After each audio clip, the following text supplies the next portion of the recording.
Basura! Iyan ang huling salitang idinura ni Derek sa mukha ko bago ako itulak sa putikan. Habang hinahaplos niya ang bago niyang babae sa harap ko, ang ajek limousine den baong chotoy, chehot tamnyin ko kay fanboy. Một bàn tay vươn ra, mạnh mẽ, quyền lực và đầy sự che chở. Tapos na ang pagiging biktima. Sisimulan ko na ang aking pagbangon. Sino nga ba ang tunay na halimaw sa kwentong ito? Huwag mong dungisan ang sapatos ko, Clara. Hamak na waitress ka lang dito. Kaya umalis ka sa harap namin ni Tiffany. You're just a piece of trash that I forgot to throw away earlier. Ang mga salitang iyon ni Derek ay tila mga laso mabilis na humalo sa malamig na hangin ng bar. Nanigas si Clara sa kanyang kinatatayuan. Hawak ang isang mamahaling bote ng alak na halos ikaputok ng kanyang mga ugat sa higpit ng pagkakahawak. Ang kanyang mga daliri ay nanginginig, hindi dahil sa bigat ng bote, kundi dahil sa bigat ng katotohanang sumampal sa kanya. Ilang oras pa lamang ang nakalilipas. Ang mga kamay na ito ay namamanhid sa paglalaba ng mga maruruming damit ni Derek. Tiniis niya ang hapdi ng sabon at ang sakit ng likod sa pag-asang pag-uwi nito ay may kaunting pagmamahal siyang madadatnan. Ngunit heto siya ngayon, nakasuot ng unipormeng kupas ang kulay, pinapanood ang lalaking inalayan niya ng lahat ng kanyang pangarap na may kalungkayang hinahaplos ang baywang ng isang babaeng balot ng alahas. Derek, bakit? I worked double shifts para lang mabayaran ang utang mo sa labas. Sabi mo, huling beses na yon. Pabulong na sagot ni Clara. Ang kanyang boses ay tila isang tuyong dahon na madaling tangayin ng hangin. Humagalpak ng tawa si Derek, isang tunog na puno ng pangungutya na bumasag sa katahimikan ng VIP lounge.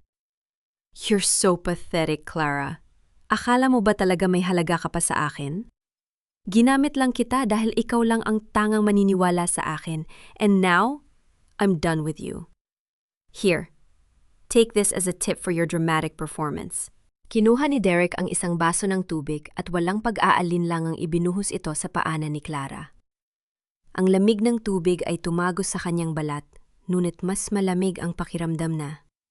Unti-unting pumapatay sa kanyang puso. Ang pangalawang hagupit ay dumating ng ilapag ni Derek ang isang sobre sa mesa. Basahin mo yan. I sold the house in the province. Yes, the one your mother left for you. It's all gone, Clara. Pinirmahan mo ang papers last week nang hindi mo binabasa, di ba? Thanks for being so stupid. Tila tumigil ang mundo ni Clara. Ang bahay na iyon, ang huling alaala ng kanyang yumaong ina. Ang tanging kanlungan na pinangarap niyang balikan kapag pagod na siya sa lungsod. Nawala ang lahat. Ang kanyang danggal, ang kanyang paghihirap, at nayon, pati ang kanyang tanging tahanan. Nanlabo ang kanyang paningin. Hindi siya sumigaw, hindi siya nagmura. Ang tanging narinig sa loob ng silid ay ang marahang pagbagsak ng boteng hawak niya sa makapal na karpet. Isang piping saksi sa kanyang pagkadurog. Sa gitna ng kanyang pagkahilo, naramdaman ni Clara ang isang matalas na titig mula sa madilim na sulok ng lounge. Doon, sa likod ng usok ng sigarilyo at anino ng karangyaan, nakaupo si Arthur Moret. Ang lalaking kilala sa kanyang katahimikan na tila ba ay isang leon na nagmamasid sa kanyang biktima. Ang kanyang mga mata ay hindi puno ng awa, kundi ng isang mapanganib na uri ng interes. Hindi kumikibo si Arthur, ngunit ang kanyang presensya ay tila isang pader na humaharang sa kalupitan ni Derek. Napansin ni Clara ang paggalaw ng kamay ni Arthur, marahan nitong ibinaba ang kanyang baso ng scotch. Ang bawat kilos nito ay puno ng awtoridad, isang uri ng kapangyarihan na hindi kailangang mag-ingay para katakutan. Derek, let's go. Masyado nang mabaho rito dahil sa babaeng yan, sabi ni Tiffany habang hinihila si Derek palayo. Naiwan si Clara na nakatayo sa gitna ng silid, basang-basa ang paanan at wasak ang pagkatao. Ang bawat hininga niya ay tila isang libong karayom na tumutusok sa kanyang dibdib. Sa kanyang isipan, paulit-ulit na umaalingaw-ngaw ang isang katanungan na tila walang kasagutan. Hanggang kailan ko kailangang bayaran ang kasala na magmahal ng maling tao? Ito na ba ang dulo ng aking pagtitiis? O simula pa lamang ng isang mas malalim na bangin na aking lulubugan? Naramdaman niya ang papalapit na mga hakbang. Hindi ito ang mabigat at bastos na lakad ni Derek. Ito ay isang mahinahon, kontrolado at makapangyarihang ritmo. Huminto ang mga hakbang na iyon sa mismong harapan niya. Isang panyo na kulay itim at may amoy ng mamahaling pabango ang lumitaw sa harap ng kanyang malabong paningin. Tumayo ka ng tuwid. Isang malalim at baritonong boses ang bumasag sa kanyang kawalan ng pag-asa. Sa lugar na ito, ang mga biktima ay hindi nagtatagal. Gusto mo bang manatiling biktima? O gusto mong makitang lumuluha ng dugo ang mga taong kumuha ng lahat sa'yo? Inangat ni Clara ang kanyang ulo at sinalubong ang mga matang kasing lamig ng gabi, ngunit kasing liwanag ng nagbabagang apoy. Si Arthur Moret ay hindi lamang nag-aalok ng tulong. Nag-aalok siya ng isang mapanganib na kasunduan. Ang bawat hakbang ni Clara pasunod sa anino ni Arthur Moret ay tila paglalakad sa ibabaw ng mga bubog. Hindi dahil sa pisikal na sakit, kundi dahil sa bigat ng bawat buntong hininga na pilit niyang ikinukubli. Ang marangyang pasilyo ng bar na yon, na dati ay tinitingnan niya ng may paghanga, ay tila naging isang mahabang kabaong na dahan-dahang lumalamon sa kanyang pagkatao. Maupo ka. Utos ni Arthur nang makapasok sila sa loob ng kanyang opisina. Ang boses nito ay hindi nanginibabaw, ngunit may lakas na hindi kayang baliin ng kahit na sino. Dahan-dahang lumubog ang katawan ni Clara sa malambot na selyang gawa sa mamahaling balat ng hayop. Ang lamig ng aircon ay tila nanunuot sa kanyang mga basang paa, dahilan upang manginig ang kanyang mga tuhod. Inilapag ni Arthur ang isang puting tuwalya sa harap niya at isang maliit na lalagyan ng gamot. Napansin ni Arthur ang bahagyang sugat sa palad ni Clara.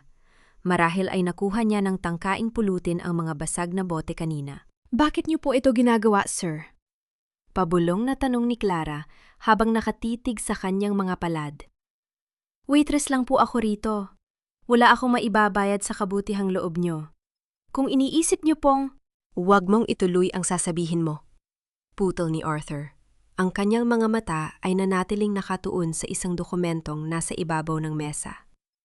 Hindi lahat ng lalaki ay katulad ng hayop na nakasama mo sa loob ng maraming taon. Gamutin mo ang sugat mo. Ayaw ko ng empleyadong duguan habang nagtatrabaho. Ang bawat salita ni Arthur ay tila isang haplos ng yelo sa nagbabagang sugat ni Clara. Sanay siyang saktan, sanay siyang murahin, at sanay siyang ituring na basura. Ang biglaang atensyon at tila malasakit ni Arthur ay hindi nagbigay sa kanya ng katiwasayan. Bagkus, nagdala ito ng matinding takot. Sa mundo ni Clara, ang bawat libreng tulong ay may kaakibat na masakit na kapalit. Kinuha ni Clara ang tuwalya at dahan-dahang pinunasan ang kanyang mga binti. Ang bawat haplos ay tila pagtatangkang burahin ang dumi na iniwan ng mga salita ni Derek. Ngunit, paano mo pupunasan ang isang pusong matagal lang nilunod sa putik? Tumayo si Arthur upang sagutin ang isang tawag sa kanyang telpo at lumakad patungo sa malaking bintana na nakaharap sa mga ilaw ng lungsod ng Manila. Habang nakatalikod ang makapangyarihang lalaki, ang mga mata ni Clara ay hindi sinasadyang mapunta sa ibabaw ng mesa. Doon, sa tabi ng isang gintong pluma, ay nakabukas ang pitaka ni Arthur. Isang lumang larawan ang bahagyang nakasilip mula sa loob nito. Tila tumigil ang pagtibok ng puso ni Clara. Ang kanyang kamay, na kanina pa nanginginig, ay tila kusang gumalaw patungo sa mesa. Hindi siya makapaniwala sa kanyang nakikita. Ang babae sa larawan, ang ayos ng buhok, ang hubog ng labi, at ang malungkot na ningning sa mga mata, ay tila isang salamin ng kanyang sariling mukha. Ngunit ang larawang iyon ay kupas na. Tila kuha nung mga panahong hindi pa isinisilang ang tait sa mundo ni Clara. Sino ang babaeng ito? At bakit dala-dala ng isang makapangyarihang Arthur Moret ang mukha ng isang babaeng kamukhang-kamukha ng isang hamak na waitress na katulad niya? Tapos ka na ba? Ang malamig na boses ni Arthur ay tila isang kidlat na nagpabalik kay Clara sa realidad. Mabilis niyang binawi ang kanyang kamay. Ang kanyang puso ay tila isang tambol na nagwawala sa loob ng kanyang dibdib. Lumingon si Arthur. Ang kanyang mga mata ay tila nakakaunawa sa lihim na panginginig ni Clara. I'm sorry, sir. Tapos na po ako. Nauutal na sagot ni Clara. Pilit na itinatago ang kanyang mukha sa likod ng kanyang mga basang buhok. Lumapit si Arthur at kinuha ang kanyang pitaka sa mesa. Nang hindi nagbabago ang ekspresyon ng mukha, isinara niya ito ng dahan-dahan, tila ba ay itinatago ang isang lihim na hindi dapat matuklasan ng kahit na sino. Umuwi ka na, Clara. May sasakyan na maghahatid sa'yo. Sabi ni Arthur habang nakatitig ng diretsyo sa kanyang mga mata. Ngunit bago ka umalis, tandaan mo ito. Ang mukha mo ay hindi para sa putikan. Huwag mo nang hahayaan na itulak ka muli ng kahit na sino sa dumi. Dahil sa susunod na mangyari yon, baka hindi na ako ang makasalo sa iyo. Naiwan si Clara na nakatulala habang papalabas si Arthur ng silid. Ang bawat salita nito ay tila isang palaisipan na lalong nagpabigat sa kanyang isipan. Habang hawak niya ang panyong itim na ibinigay nito kanina, isang nakakapangilabot na tanong ang gumuhit sa kanyang gunita. Hindi lang ba ito isang nagkataong pagtulton? Ang pagkakaligtas ba niya sa kamay ni Derek ay bahagi ng isang mas malalim na anino mula sa nakaraan ni Arthur Moret na ngayon ay nagsisimula ng humabol sa kanya? Ang kapal din naman ng mukha mo magpakita rito pagkatapos mong ipagpalit ang asawa mo sa mayaman. Ang bulyaw na ayon ni Aling Marites, ang pinakamaingay na kapitbahay sa kanilang paupahan, ay tila isang malakas na sampal na nagpalingon sa lahat ng tao kay Clara. Kakababa pa lamang niya sa itim na sasakyang ipinahiram ni Arthur, at ang bango ng mamahaling pabango na kumapit sa kanyang uniforme ay tila naging lason sa paningin ng mga taong dati ay nakakasalamuhan niya ng maayos. Humigpit ang kapit ni Clara sa strap ng kanyang luma at kupas na bag. Ang bawat hakbang niya patungo sa gate ng kanilang compound ay tila pagpasok sa isang kulungan ng mga gutom na lobo. Ngunit ang mas masakit na tanawin ay ang lalaking nakaluhod sa tapat ng kanyang pintuan. Madungis, gulo-gulo ang buhok, at may hawak na panyo habang humihikbi sa harap ng kanilang mga kapitbahay. Clara, parang awa mo na. Huwag mo akong iwan. Sigaw ni Derek. Ang boses nito ay puno ng peking pait na tila ba ay isang aktor sa gitna ng entablado. Alam kong wala akong pera. Alam kong naghihirap tayo. Pero kailangan mo bang sumama sa lalaking yon para lang sa luho? Paano naman ang pinagsamahan natin? Nanigas ang buong katawan ni Clara. Ang bawat salita ni Derek ay tila mga linta na sumisipsip sa huling natitirang lakas ng kanyang pagkatao. Ang mga kapitbahay, na dati ay binibigyan niya ng kaanting ulam kapag may sobra siya, ay ngayon ay tumitingin sa kanya na tila ba siya ay isang maruming basahan. Derek, tumayo ka riyan! Huwag kang magsinungaling! Nanginginig na utos ni Clara, ngunit ang kanyang boses ay nabaon sa malakas na bulungan ng mga usisero. Nagsisinungaling? Kita niyo ba yon? Isinakay siya ng isang mamahaling kotse. At tingnan niyo ang suot niya, may panyo pang itim na ginto ang tatak. Turo ni Derek sa panyong ibinigay ni Arthur na hindi sinasadyang nahulog mula sa bulsa ni Clara. Ipinagpalit mo ang danggal mo sa pera, Clara. Ipinagpalit mo ang asawa mo sa isang kriminal na katulad ni Moret. Walang hiya ka talaga, Clara. Akala namin ay mabuti kang tao. Yun pala'y ginto lang ang katapat mo.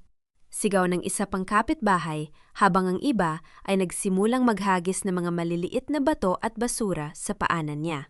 Sa gitna ng kaguluhan, nakita ni Clara ang isang mabilis na ngisi sa labi ni Derek bago ito muling nagkunwaring umiyak. Ang gaslighting na ginagawa nito ay isang sining ng pagpapahirap. Unti-unti siyang binubura ni Derek sa paningin ng lipunan. Ginagawa siyang kontrabida sa sarili niyang kwento. Naramdaman ni Clara ang pait sa kanyang lalamunan. Gusto niyang sumigaw, gusto niyang sabihin na si Derek ang nagnakaw ng kanyang bahay, na si Derek ang nananakit sa kanya. Ngunit ang bigat ng panghuhusga ng madla ay tila isang malaking bato na nakadagan sa kanyang dibdib. Humawak siya sa malamig at kinakalawang na rehas ng hagdan. Ang kanyang mga kuko ay bumaon sa bakal hanggang sa makaramdam siya ng hapdi. Sa kanyang bulsa, naramdaman niya ang maliit na locket na alaala ng kanyang ina. Ito ang tanging bagay na hindi nakuha ni Derek dahil itinago niya ito sa loob ng kanyang medyas kanina. Ang lamig ng metal sa kanyang palad ay tila nagbigay ng kaunting lamig sa kanyang nagbabagang damdamin. Umalis ka na rito, Clara. Hindi namin kailangan ng mga babaeng ganyan ang trabaho rito sa amin. Sigaw ni Aling Marites sabay buhos ng isang balde ng maruming tubig mula sa paglalabas sa tapat ni Clara. Nabasang muli ang kanyang sapatos. Ang amoy ng detergent at dumi ay humalo sa bango ng panyo ni Arthur. Nakatayo si Clara sa gitna ng ulan ng pangungutya. Ang kanyang buhok ay nakadikit sa kanyang pisingi dahil sa basa. Ang bawat tawa at kutya ng mga kapitbahay ay tila mga latigo na humahampas sa kanyang likuran. Dahan-dahang lumapit si Derek sa kanya. Ang mukha nito ay puno ng kunwaring awa habang bumubulong sa kanyang tainga na siya lang ang nakakarinig. Sabi ko sa'yo, Clara, sa akin ka lang babalik. Na yung wala ka nang matutuluyan at wala nang naniniwala sa'yo, tingnan natin kung saan ka pupulutin. Napaatras si Clara. Ang kanyang likod ay sumandal sa pader na puno ng mga sulat at dumi. Papapalibutan siya ng mga taong dati ay tinatawag niyang pamilya. Ngunit ngayon ay tila mga stranger na handang pumatay sa kanya sa pamamagitan ng mga salita. Ang bawat hakbang ng madla patungo sa kanya ay tila paglapit ng kamatayan ng kanyang huling pag-asa. Ano, Clara? Lalaban ka pa ba? Hamon ni Derek, habang dahan-dahang itinaas ang kanyang kamay. Tila handang magpaula ng isang malakas na sampal sa harap ng lahat upang ipakita ang kanyang karapatan bilang asawa. Bago pa man dumapo ang palad ni Derek sa namumutlang pisingi ni Clara, isang nakasisilaw na liwanag mula sa dalawang malalakas na headlight ng sasakyan ang bumalot sa buong compound. Ang dagundong ng isang makina na halatang galing sa isang mamahaling makinarya ay nagpatahimik sa ingay ng mga mapanghusgang kapitbahay. Isang mabigat na tunog ng pagsasara ng pinto ng sasakyan ng umalingaw-ngaw sa katahimikan ng gabi. Hindi ito ang limousine ni Arthur, kundi isang itim na SUV na tila isang dambuhalang aninong pumarada sa harap ng kanilang gate. Lumabas mula rito ang isang lalaking naka-Amerikana, hindi si Arthur, kundi si Rico, ang kanang kamay na mga moret na may mukhang tila inukit mula sa bato. Bitawan mo ang babae! Ang malamig na utos ni Rico ay sapat na upang manginig ang tuhod ni Derek. Sino ka? Asawa ako ni Clara. Huwag kayo makialam sa usapang pamilya. Sigaw ni Derek, pilit na itinatago ang panging-inig ng kanyang boses sa likod ng kanyang peking katapangan. Hindi sumagot si Rico. Sa halip, naglakad siya ng dahan-dahan patungo kay Derek. Ang bawat hakbang niya sa basang semento ay naglilika ng isang mabigat na tunog na tila nagbibilang ng nalalabing oras ni Derek. Nang makalapit, may iniabot siyang isang kulay abong sobre na may selyo ng Moret Corporation. Ang lahat ng utang mo sa mga gambling den sa labas ng Maynila ay binili na ng kumpanya namin, Derek. Sa madaling salita, kami na ang may-ari ng buhay mo ngayon. Bulong ni Rico na sapat na para marinig ng mga nakapaligid. Nalaglag ang panga ni Derek. Ang mga kapitbahay na kanina ay nagbabato ng basura kay Clara ay unti-unting napaatras. Ang kanilang mga mukha ay napalitan ng takot nang mapagtanto kung anong klaseng kapangyarihan ang nasa likod ng waitress na kanilang hinamak. Kinuha ni Rico ang panyong itim na nalaglag sa putikan. Maingat itong pinagpagan at iniabot muli kay Clara ng may paggalang. Ma'am Clara, pinapasarabi po ni Sir Arthur na ang kaligtasan niyo ay hindi na opsyon, kundi isang utos. Huwag niyo pong hayaang madumihan muli ang inyong danggal ng isang taong wala namang halaga. Napatingin si Clara sa panyo. Kahit madumi na ito, naroon pa rin ang amoy ni Arthur, ang amoy ng kaligtasan na hindi niya kailanman naramdaman sa piling ni Derek. Tumingin siya kay Derek, na ngayon ay tila isang basang sisiw na hindi makatingin ng diretso sa kanya. Ang kamay na bakal ni Arthur ay hindi dumapo sa mukha ni Derek bilang isang sampal, kundi bilang isang kadena na unti-unting sumasakal sa kalayaan nito. Clara, baby, sandali lang. Nagbibiro lang naman ako kanina, di ba? Nauutal na sabi ni Derek, ang kanyang gaslighting ay napalitan ng desperadong pagmamakaawa. Kailangan nating mag-usap. Mag-asawa tayo, di ba? Hindi sumagot si Clara. Tinalikuran niya ang lalaking sumira sa kanyang buhay.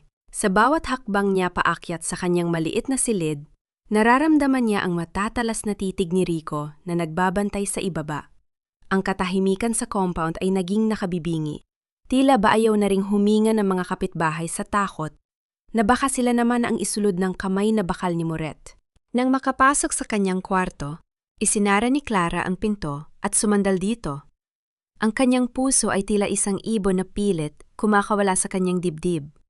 Sa gitna ng dilim, kinuha niya ang kanyang lumang cellphone. May isang bagong mensahe mula sa isang hindi kilalang numero. I promised you silence, Clara. But silence is only for those who deserve peace. For people like him, I offer a storm. Sleep well. You are safe now. Nanginig ang mga daliri ni Clara habang binabasa ang mensahe. Ang bagyong sinasabi ni Arthur ay nagsisimula pa lamang.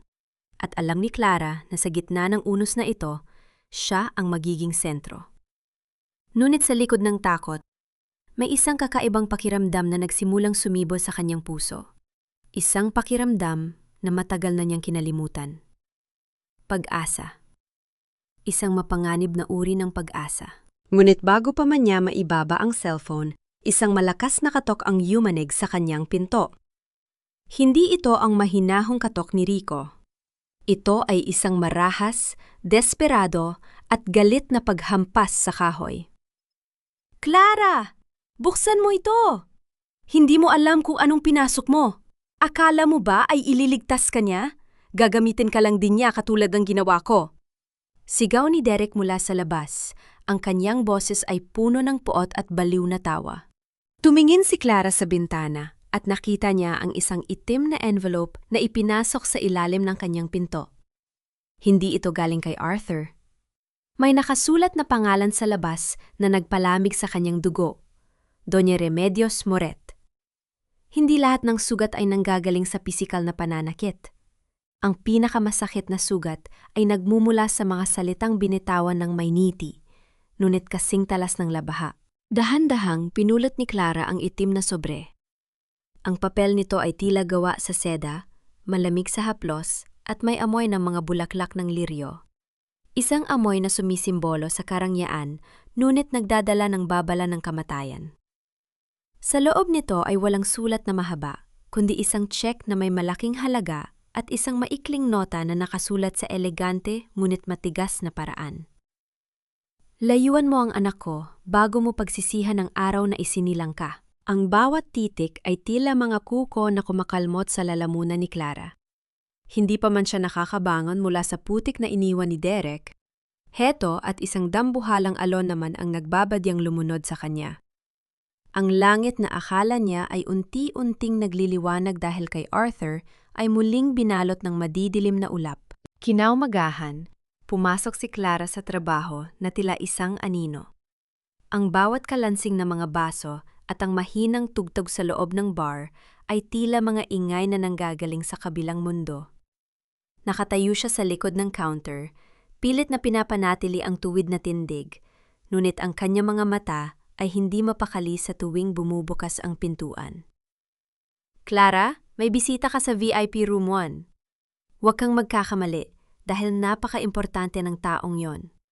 Bulong ng kanyang manager na bakas ang kaba sa mukha. Huminga ng malalim si Clara. Ang kanyang puso ay tila isang tambol na mabilis ang pagtibok habang naglalakad siya patungo sa silid. Nang buksan niya ang pinto, hindi ang bango ni Arthur ang sumalubong sa kanya, kundi ang amoy ng liryo na nasa loob ng sobre kagabi. Doon, sa gitna ng silid, nakaupo ang isang babaeng tila hindi tumatanda. Ang bawat hibla ng kanyang buhok ay maayos na nakapusod, at ang kanyang mga alahas ay kumikinang sa ilalim ng malamlam na ilaw. Siya si Doña Remedios Moret.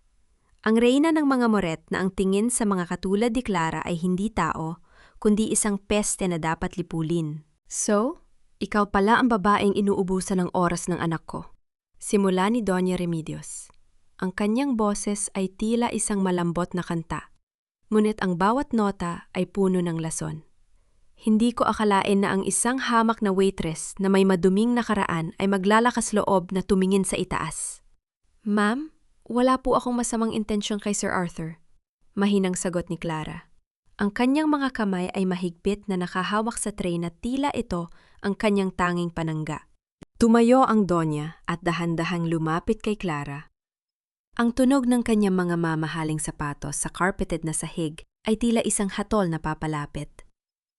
Huminto siya sa mismong harap ni Clara at tiningnan ito mula ulo hanggang paa. ng may matinding pandidiri. Intensyon? Ang mga katulad mo ay walang intensyon kundi ang kumapit sa matatag na puno para hindi malunod sa sariling dumi. Pangungutya ng matanda. Magkano ba ang kailangan mo para tuluyang mawala sa buhay namin? O kailangan ko pang gamitin ang kapangyarihan ko para siguruhing wala nang tatanggap sa'yo kahit na sa pinakamababang uri ng trabaho sa bansang ito? Hindi po nabibili ang lahat ng bagay, ma'am. Lakas loob na sagot ni Clara. Kahit na sa loob niya ay tila guguho na ang kanyang mundo. Isang matunog na tawa ang kumawala sa mga labi ni Remedios. Isang tawang walang katuwaan. How brave! Ngunit ang katapangan ay walang silbi kung wala kang kakayahang panindigan ito. Eksaktong bumukas ang pinto at iniluwan nito si Arthur. Ang kanyang mukha na dati ay puno ng kapayapaan sa tuwing nakikita si Clara ay biglang naging kasing tigas ng bato nang makita ang kanyang ina. Isang matinding tensyon ang bumalot sa buong silid, tila isang kuryenteng handang sumabog sa anumang sandali. Mama, anong ginagawa mo rito? Ang tanong ni Arthur ay tila isang babala. I'm just cleaning up the mess you brought here, Arthur. Sagot ng Donya habang nakatitig ng matalim kay Clara. At ikaw, Clara, tandaan mo ang araw na ito dahil ito ang huling araw na mararamdaman mo ang init ng kaligtasan sa ilalim ng pangalan ng anak ko. Lumingon si Doña Remedios sa kanyang anak at nagbitiw ng isang utos na tila isang hatol ng kamatayan para sa puso ni Clara. Arthur? Kung gusto mong manatili ang kumpanya sa ilalim ng pangalan mo, paalisin mo ang babaeng ito ngayon din. O ako mismo ang sisira sa kanya sa parang hindi mo kailanman maiisip. Nanatiling tahimik si Arthur. Ang kanyang mga kamao ay nakakuyom at ang kanyang titig ay nakatitig kay Clara. Isang titig na puno ng sakit, pag-aalinlangan at isang lihim na tila hindi niya kayang sabihin. Naramdaman ni Clara ang unang patak ng luha sa kanyang mga mata. Ito na ba ang dulo ng kanyang maikling panaginip? Ang leon ba na nangako magtatanggol sa kanya ay yuyuko na lamang sa harap ng reynang nagmamay-ari sa kanya? Arthur, mamili ka. Ang babaeng ito o ang lahat ng pinaghirapan ng pamilya Moret? Ang tinig ni Doña Remedios ay tila isang malamig na hatol na yumatig sa pundasyon ng silid. Nakatayo si Clara sa gitna. Ang kanyang mga kamay ay mahigpit na nakakuyom sa dulo ng kanyang uniforme, pilit na pinipigilan ang pagtulo ng luhang kanina pa nagbabadyang bumagsak. Tumingin siya kay Arthur, umaasam makakita ng kahit kaanting liwanag, ngunit ang mukha ng lalaki ay tila isang maskarang gawa sa bato. Walang emosyon, walang bakas ng iniisip. Ang tray na hawak ni Clara ay tila naging kasing bigat ng isang sako ng semento. Pakiramdam niya ay isa siyang malaking harang sa buhay ni Arthur. Isang dumi na pilit na binubura ng isang makapangyarihang pambura. Ang kanyang puso ay tila isang basong may lamat. Bawat segundo ng katahimikan ni Arthur ay lalong nagpapalalim sa lamat na yon hanggang sa maramdaman niya ang unti-unting pagkadurog nito sa loob ng kanyang dibdib. Clara, lumabas ka muna. Sa wakas ay sabi ni Arthur. Ang boses nito ay mahina, ngunit may otoridad na hindi matatanggihan. Hindi lumingon si Clara. Tumalikod siya ng mabilis. Ang kanyang mga hakbang ay tila pagtakas mula sa isang nagbabagang apoy. Hindi niya pinansin ang mapanuyang tawa ni Doña Remedios na umalingaw-ngaw sa kanyang likuran. Paglabas niya ng silid, naglakad siya ng mabilis patungo sa locker room. Ang kanyang paningin ay malabo dahil sa luha. Ngunit hindi pa man siya nakakarating sa dulo ng pasilyo. Naramdaman niya ang isang mainit na kamay na humawak sa kanyang siko. Isang pamilyar na hawak, matatag, protektado, at puno ng hindi masabing pangako. Get your things. Aalis tayo, sabi ni Arthur. Hindi na ito ang boss na kausap niya kanina. Ito ang lalaking nakita niya sa ilalim ng ulan. Sir, ang mama niyo, hayaan mo siya. Sa ngayon, ang mahalaga ay makahinga ka, putol ni Arthur. Dinala ni Arthur si Clara sa isang maliit na kainan sa gilid ng kalsada. Isang turo-turo na malayo sa hinang ng bar at sa lupit ng mansyon ng mga Moret. Doon, sa ilalim ng dilaw na ilaw ng poste at sa gitna ng ingay ng mga sasakyang dumadaan, naupo ang dalawang tao mula sa magkaibang mundo. Isang matandang babae ang naglapag ng 2 mangkok ng mainit na mami sa kanilang mesa. Ang usok na lumalabas mula sa sabaw ay tila nagbigay ng kaanting init sa nanlalamig na pakiramdam ni Clara. Pinanood niya si Arthur, ang lalaking sanay sa mga steak na nagkakahalaga ng libo-libo, habang mainit itong humahawak ng plastik na kutsara at tinidor. "Bakit dito po tayo pumunta?" tanong ni Clara, habang dahan-dahang hinihigop ang mainit na sabaw. "Dahil dito, walang Moret. Dito, wala ring Derek," sagot ni Arthur habang nakatingin ng diretso sa kanya. "Dito, ikaw lang si Clara at ako lang si Arthur." Isang golden moment ang namagitan sa kanila nang subukan ni Arthur na kumain ng kwek-kwek sa unang pagkakataon. Ang pagkailang sa kanyang muha habang tinitingnan ng orange na pagkain ay nagdulot ng isang mahinang tawa mula kay Clara. Isang tawa na tila isang himala pagkatapos ng lahat ng pait na dinanas niya ngayong gabi. Ang ngiting yun ni Clara ay tila nagbigay ng higit na liwanag sa paligid kaysa sa anumang mamahaling chandelier sa bar. "See? You still know how to smile," bulong ni Arthur. Ang kanyang boses ay tila isang haplos sa kaluluwa ni Clara. Sandaling nalimutan ni Clara ang banta ni Doña Remedios at ang puti Derek. Sa maliit na mesa na yon, naramdaman niya ang isang uri ng kalayaan na hindi nabibili ng pera. Ngunit ang kapayapaan ay tila isang mabilis na panaginip. Habang naglalakad sila pabalik sa sasakyan ni Arthur, napansin ni Clara ang isang itim na van na dahan-dahang bumubuntot sa kanila mula sa malayo. Ang bawat paghinto nito kapag humihinto sila ay nagbigay ng kakaibang kaba sa kanyang dibdib. "Arthur!" tawag niya. Ang kanyang boses ay puno ng pangamba. Naramdaman din ni Arthur ang tensyon. Hinawakan niya ng mahigpit ang kamay ni Clara at binilisan ang lakad. Ngunit bago pa man sila makarating sa sasakyan, isang lalaking naka-jacket ang mabilis na bumaba mula sa van at may itinapon sa paanan nila. Tila, isang malakas na tunog ng pagbasag ng bote ang pumunit sa katahimikan ng kalsada. Isang puting usok ang biglang lumabas mula sa bote, at kasabay nito ang mabilis na pagharurot ng van palayo. Nang mawala ang usok, nakita ni Clara ang isang bagay na nakapako sa gulong ng sasakyan ni Arthur. Isang larawan. Ang larawan ng babaeng kamukha niya, ngunit ngayon ay may guhit ng pulang tinta sa leeg, tila isang simbolo ng paglaslas. Napahawak si Clara sa kanyang sariling leeg. Ang kanyang hininga ay naging mabilis at mababaw.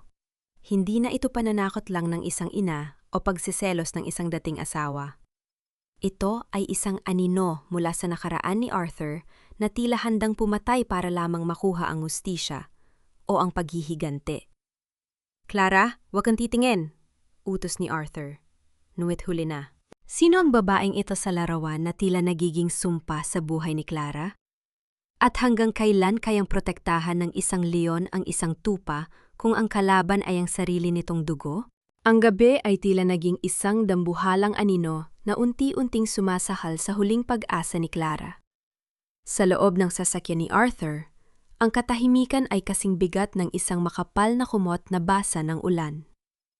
Nakatingin si Clara sa labas ng bintana, ngunit ang tanging nakikita niya ay ang malagim na pulang guhit sa leeg ng babae sa larawan. Isang imaheng tila humahabol sa kanya, kahit ipikit niya ang kanyang mga mata. "Ihatid kita sa isang ligtas na lugar," basag ni Arthur sa katahimikan. Ang kanyang boses ay kalmado, ngunit may himig ng panganib na tila isang bulkang nagbabadyang sumabog. "Hindi ka na muna pwedeng bumalik sa paupahan mo. It's not safe anymore." "Sir, sino po ba ang babaeng yon? Bakit kamukhang-kamukha ko siya?" Ang tanong ni Clara ay tila isang pagsamo, isang paghahanap ng katotohanan sa gitna ng isang madilim na kagubatan. Hindi sumagot si Arthur. Sa halip, hinigpitan niya ang pagkakahawak sa manibela hanggang sa mamuti ang kanyang mga kasukasuan. Ang katahimikang iyon ay mas masakit pa sa isang sampal para kay Clara. Pakiramdam niya ay isa lamang siyang piraso sa isang laro na hindi niya naintindihan. isang anino ng nakaraan na pilit binubuhay ng kasalukuyan. Dinala siya ni Arthur sa isang tago nunit marang yang kondominium sa puso ng Makati. Pagpasok sa loob, ang lamig ng paligid ay hindi nagbigay ng kaginhawaan. Bago umalis si Arthur, may iniabot siyang isang maliit na susi at isang gintong medalyon. This is the key to the safe in the study room. Kung may mangyari, take the documents inside and go to the address at the back of this medallion, sabi ni Arthur habang nakatitig ng malalim sa mga mata ni Clara. Isang golden moment ang namagitan sa kanila nang marahan niyang hinaplos ang pisingi ni Clara. I trust you with my life, Clara. Huwag mong kakalimutan yan. Ngunit ang tiwalang iyon ay tila naging isang lason nang magring ang kanyang cellphone pagkaalis ni Arthur. Ang matinis na tunog ng kanyang lumang unit ay tila isang sigaw mula sa kailaliman ng lupa. Nang sagutin niya ito, isang boses na puno ng pamilyar na kalupitan ang bumungad sa kanya. Ate? Ate Clara? Tulong po. Ang boses ni Junjun, ang 12 taong gulang niyang kapatid na naiwan sa probinsya, ay puno ng pait at takot. Junjun? Junjun, nasaan ka? Halos isigaw ni Clara. Ang kanyang buong katawan ay nagsimulang manginig. Miss me, Clara? Ang tawa ni Derek ay umalingaw-ngaw sa kabilang linya. Isang tunog na kasing talas ng kalawangin na kutsilyo. Ang ganda pala ng kapatid mo, no? Mukhang masunurin. Sayang naman kung may mangyaring masama sa kanya dahil lang sa katigasan ng ulo mo. Derek, parang awa mo na. Huwag mong idamay ang kapatid ko. Wala siyang kasalanan sa'yo. Pagmamakaawa ni Clara, habang dahan-dahang napaupo sa malamig na sahig, ang kanyang mga luha ay mabilis na dumadaloy sa kanyang mga pisingi. Simple lang ang gusto ko, Clara. Alam kong nasaan ka ngayon. Alam kong kasama mo ang leon mo. Gusto ko, kunin mo ang itim na flash drive sa loob ng safe ni Arthur Moret. Ibigay mo sa akin bukas ng gabi sa lumang bodega malapit sa pier. Isang maling galaw, Clara. Isang sumbong kay Arthur. At sisiguraduhin kong hindi mo na makikilala ang kapatid mo. Naputol ang tawag. Ang katahimikan sa loob ng condominium ay naging nakabibingi. Nakatingin si Clara sa pintuan ng study room kung saan naroon ang safe na ipinagkatiwala sa kanya ni Arthur. Ang bawat tibok ng kanyang puso ay tila isang tanong ng katapatan. Pagtataksilan ba niya ang tanging lalaking nagparamdam sa kanya na siya ay may halaga? O hahayaan niyang maging biktima ang kanyang kapatid sa kamay ng isang baliw na katulad ni Derek? Lumakad si Clara patungo sa study room. Ang bawat hakbang niya ay tila paglubog sa isang kumunoy ng kasalanan. Inilabas niya ang susi. Ang malamig na metal ay tila naging nagniningas na uling sa kanyang palad. Sa loob ng silid, ang amoy ng lumang papel at mamahaling pabango ni Arthur ay tila sumasakal sa kanya. Dahan-dahan niyang ipinasok ang susi sa kandado. Ang marahang tunog ng pagpihit nito ay tila isang hatol na nagwakas sa kanyang pagkatao. Habang bumubukas ang pinto ng safe, hindi lamang mga dokumento ang nakita niya. Doon, sa ibabaw ng mga papel, ay isang sulat na may pangalan niya. Para kay Clara. Nanginig ang mga daliri niya habang binubuksan ang sobre. Ngunit bago pa niya mabasa ang unang salita, narinig niya ang marahang pagbukas ng pinto sa likuran niya. Ang anino ng isang tao ay dahan-dahang gumuhit sa dingding ng silid. Hawak ang isang bagay na kumikinang sa ilalim ng liwanag ng buwan. Hindi ito si Arthur. Hindi ang boses ni Arthur ang bumasag sa katahimikan, kundi ang malamig at mechanical na tunog ng isang baril na dahan-dahang ikinasa. Nanigas ang buong katawan ni Clara. Ang kanyang hininga ay tila naging yelo sa kanyang lalamunan. Ang aninong nakatayo sa may pintuan ay unti-unting lumapit. At sa ilalim ng malamlam na liwanag ng buwan, nabanaag niya ang matitigas na linya ng mukha ni Rico. Ibinigay ni Sir Arthur ang susi dahil nagtiwala siya sa iyo, Clara. Ang boses ni Rico ay walang emosyon. Tila isang hatol na nanggagaling sa kailaliman ng lupa. Ngunit tila tama ang sinabi ni Doña Remedios. Ang mga katulad mo ay laging may nakatagong kuko. Rico, hindi ito ang iniisip mo. Nanginginig na sabi ni Clara, habang dahan-dahang itinataas ang kanyang mga kamay. Ang liham na may pangalan niya ay nahulog sa sahig. Tila isang puting bandila ng pagsuko sa gitna ng digmaan. Hawak ni Derek ang kapatid ko. Papatayin niya si Junjun kung hindi ko ibibigay ang flash drive. Isang mapait na katahimikan ang namayani. Hindi ibinaba ni Rico ang kanyang sandata, ngunit ang kanyang mga mata ay bahagyang kumurap nang makita ang desperasyon sa mukha ni Clara. Sa sandaling iyon, bumukas ang ilaw sa buong silid na naging dahilan upang mapikit si Clara. Ibaba mo ang baril, Rico. Nakatayo si Arthur sa pintuan. Hindi siya mukhang nagulat. Sa halip, ang kanyang mukha ay puno ng isang uri ng pagod na tila pasan niya ang buong mundo. Lumakad siya ng dahan-dahan patungo kay Clara. Ang bawat hakbang niya sa makintab na sahig ay tila isang tibok ng pusong naghihingalo. Sir Arthur, patawad po. Hagulgol ni Clara habang tuluyan ang napaluhod sa paanan ng lalaki. Kailangan ko lang iligtas si Junjun. Siya na lang ang meron ako. Kahit patayin niyo na po ako pagkatapos nito, basta makuha ko lang ang kapatid ko. Yumuko si Arthur at pinulot ang liham na nahulog sa sahig. Binuksan niya ito at binasa ng malakas ang unang linya sa harap ni Clara. Clara, ang liham na ito ay ang iyong kalayaan. Lahat ng dokumentong kailangan para mabawi ang bahay ng iyong ina ay nasa loob ng safe na ito. Nakapangalan na ito sa iyo. Tila tumigil ang pag-ikot ng mundo para kay Clara.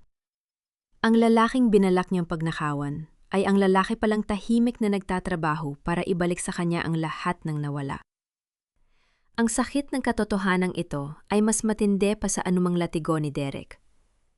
Ang pag-ibig ni Arthur ay hindi isang hawla, kundi isang susi, isang susing binalak niyang gamitin laban dito. Inasahan ko na ang gagawin ni Derek. Mahinahong sabi ni Arthur habang tinutulungang tumayo si Clara. Alam ko kung paano siya mag-isip dahil ganyan din ang mundong kinalakihan ko. Rico, ihanda ang sasakyan. Pupunta tayo sa bodega. Pero sir, delikado po. Babala ni Rico. Ito ang gusto nila, ang ilabas kayo sa inyong kuta. Hindi ako papayag na maging biktima muli ang isang taong mahalaga sa akin. Sagot ni Arthur, at sa unang pagkakataon, binigkas niya ang salitang naging dahilan upang tumigil ang luha ni Clara. Mahalaga ka, Clara. Hindi lang dahil kamukha mo siya, kundi dahil ikaw ang nagturo sa akin na ang isang leon ay pwedeng makahanap ng kapayapaan sa tabi ng isang tupa.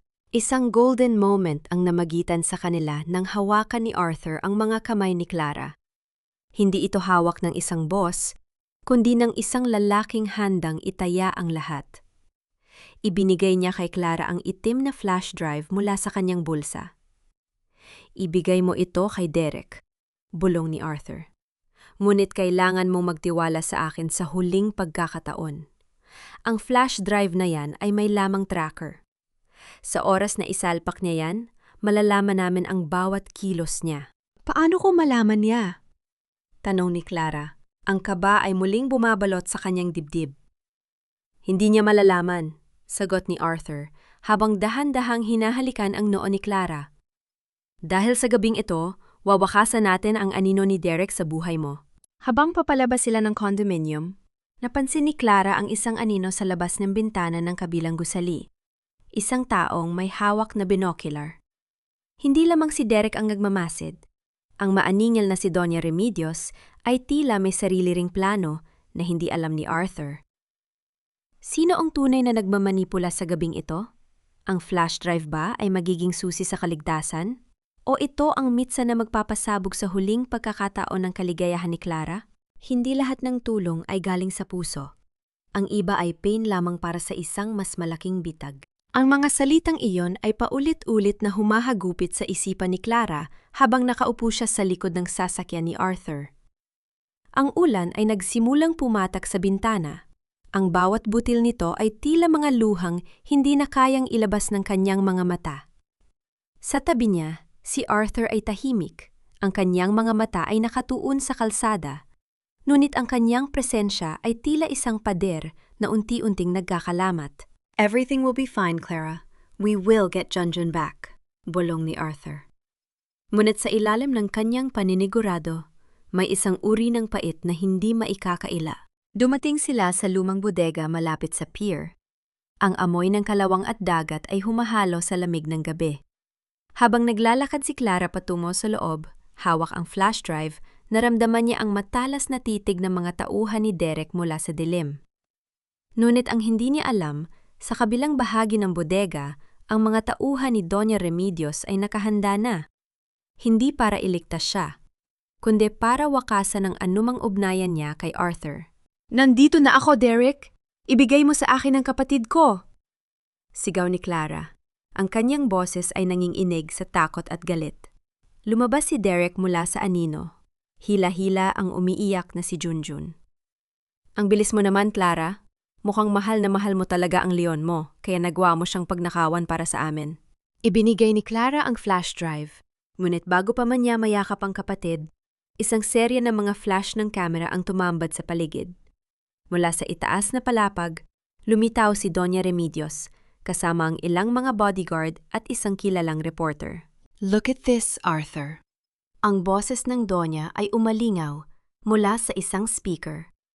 Ang babaeng pinagkatiwalaan mo, ang babaeng akala mo ay biktima, ay heto. Masayang nakikipagpalitan ng mga dokumento ng kumpanya natin sa kanyang tunay na asawa. Hindi! Hindi yan totoo! Sigaw ni Clara. Ang kanyang puso ay tila tumigil sa pagtibok. Tumingin siya sa labas. Hinahanap ang anino ni Arthur. Ngunit tila bigla itong naglaho sa gitna ng usok at dilim. The evidence is clear, Arthur. Patuloy ni Remedios. She led you here. She played the victim so you would give her the key, and now look at her, back in the arms of the man she belongs to. Sa isang sandali, naramdaman ni Clara ang pagbitaw ng kamay ni Rico sa kanyang balikat mula sa likuran. Ang lahat ng suporta, ang lahat ng proteksyon na naramdaman niya nitong mga nakaraang araw, ay tila nawala sa isang kisap mata. Ang plano ni Arthur na gumamit ng tracker ay tila naging isang malaking pagkakamali, dahil ang lahat ng ito ay sadyang itinakda ni Remedios para magmukhang sabuatan ni Clara at Derek laban sa mga muret. Isang matinding sampal ng realidad ang dumapo kay Clara nang lumabas si Arthur mula sa dilim. Ang kanyang mga mata, na dati ay puno ng init, ay ngayon ay kasing lamig na ng bangkay. Is this true, Clara? Ang boses ni Arthur ay mahina, ngunit bawat salita ay tila isang kutsilyong humihiwa sa kaluluwa ni Clara. Was this all a setup? Did you use Junjun just to get the house and the money? Arthur, no! Please! Makinig ka sa akin! Pagmamakaawa ni Clara habang pilit na inaabot ang lalaki. Ngunit hinarangan siya ng mga bodyguard ni Remedios. Umalis ka na, Clara, sabi ni Arthur. Tumalikod siya ng walang pag-aalinlangan. I offered you a sanctuary and you gave me betrayal. Ibinigay ko na sa iyo ang bahay. Kunin mo na ang kapatid mo at huwag ka nang magpapakita sa akin muli. If I ever see your face again, I won't be as kind as I was. Arthur! Hindi! Ang sigaw ni Clara ay nabaon sa tulog ng pagharurot ng sasakyan ni Arthur palayo. Naiwan si Clara sa gitna ng ulan. Yakap ang nanginginig na si Junjun. Ang kanyang mundo ay muling gumuho, ngunit sa pagkakataong ito, wala nang kamay na sasalo sa kanya. Ang lahat ng pagsisikap niyang maghilom ay tila naging isang mas malaking sugat na hindi na kailanman magsasara. Sa likuran niya, lumapit si Derek nang may dambuhalang niiti sa labi. Sabi ko naman sa iyo, Clara, sa putikan ka lang nababagay. Na yung wala na ang prinsipe mo, sino na ang magliligtas sa iyo? Humagalpak ng tawa si Derek habang ang ulan ay patuloy na bumubuhos, tila nakikiramay sa isang babaeng muling nawala ng lahat sa gitna ng isang laro ng kapangyarihan na kailanman ay hindi niya mapapanalunan. Ang bawat patak ng ulan na humahampas sa katawan ni Clara ay tila mga maliliit na pako na ibinabaon sa kanyang puso. Habang hila-hila siya ni Derek patungo sa isang lumang apartment sa sulok ng Maynila, ang tanging naririnig niya ay ang mabilis na paghinga ni Junjun at ang malademonyong tawa ng lalaking sumira sa kanyang buhay. Bitawan mo kami, Derek. Nakuha mo na ang gusto mo. Ibinigay na ni Arthur ang bahay. Wala ka na dapat kailangan sa amin. Sigaw ni Clara. Ang kanyang boses ay paos at basag. Isang marahas na tulak ang isinagot ni Derek. Bumagsak si Clara sa maruming sahig ng isang madilim at mabahong silid. Ang amoy ng amag at alak ay agad na sumunggab sa kanyang mga pandama. Isang pamilyar na amoy na nagpabalik sa kanya sa mga taon ng impyer no sa piling ng lalaking ito. Mabilis na isinara ni Derek ang pinto at narinig ni Clara ang malutong na tunog ng pagpihit ng kandado. Ang bahay? Ang flash drive? Bonus na lang ang mga iyon, Clara. Pangungutya ni Derek habang dahan-dahang lumalapit, ang kanyang anino ay tila isang dambuhalang hayop sa dingding. Ang pinakamasarap na bahagi ng gabing ito ay ang makita kang itaboy ng leon mo na parang isang maruming aso. Did you see his face, Clara? He looked at you with so much disgust. Mas masahol pa sa tingin ko sa'yo. Napayakap si Clara sa kanyang sarili. Ang kanyang katawan ay nanginginig hindi lang dahil sa ginaw, kundi dahil sa katotohanang mas masakit pa sa latigo. Ang bawat salita ni Derek ay tila isang kutsil, yon na dahan-dahang hinihiwa ang huling piraso ng kanyang pagkatao. Naalala niya ang mga mata ni Arthur. Ang mga matang dati ay puno ng pangako, ngunit kanina ay puno ng puot. Inutusan ako ni Doña Remedios na siguraduhin hindi ka na makakalapit muli sa anak niya. Patuloy ni Derek, kinuha niya ang isang bote ng serbesa at naupo sa tapat ni Clara. And I did it perfectly. Now, you have nowhere to go. Wala nang Arthur na magliligtas sa'yo. Wala nang kumpanya magbibigay sa'yo ng trabaho. You're back where you belong. Sa paanan ko. Bakit, Derek? Bakit kailangang maging ganito ka kasama? Pabulong na tanong ni Clara. Ang kanyang mga luha ay tahimik na dumadaloy, humahalo sa dumi sa kanyang pisingi. Dahil ang mga katulad mo, Clara, ay hindi dapat sumasaya. Sagot ni Derek. Ang kanyang boses ay naging seryoso at puno ng pait. Akala mo ba ay makakalimutan ko kung paano mo ako iniwan sa putikan?